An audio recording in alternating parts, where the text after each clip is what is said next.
So in practical terms, though, what's changed for children?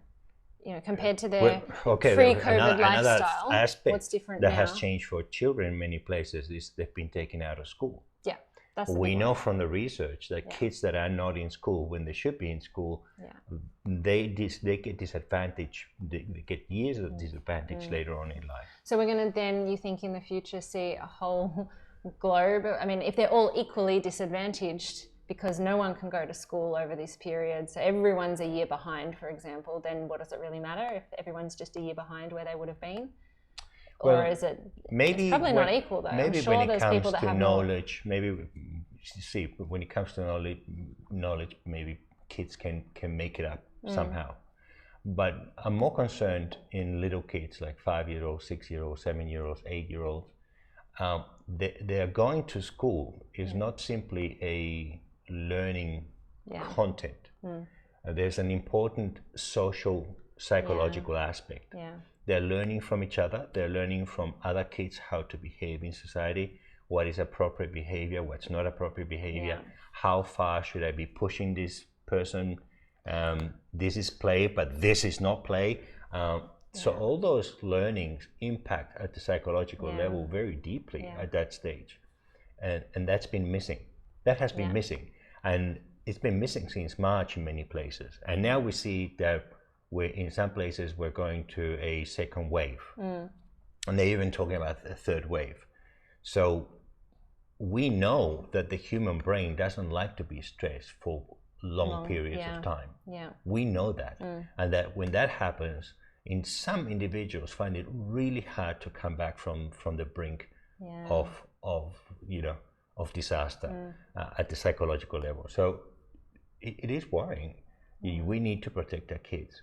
So how do we do that? I mean, I think. And you don't think like online classrooms and Zoom calls, I think for young kids it just doesn't cut it really. It's not the same as physically getting hands. I mean, we know some kids are kinesthetic learners. They need to get their hands involved and practically, building the Lego together, and that's a very different experience. I mean, at least being able to connect with other kids online is something, but it's not. And also we know from before all this started that kids need to eat dirt. They need to get dirty. They need the exposure to germs that is missing at the moment. They need that exposure to germ. They need the touch of other people, of other little human beings. They need that conversation from someone that is on the same intellectual level. That's good for the psychology. And that's one of the things that I've noticed with Lucas when he's talking to his little friends. Their conversations are so boring. They're so boring. I know. But they're reveling in the exploration of what I think are completely absurd topics to my grown mind. But to them, they can spend the whole day exploring those seemingly empty topics.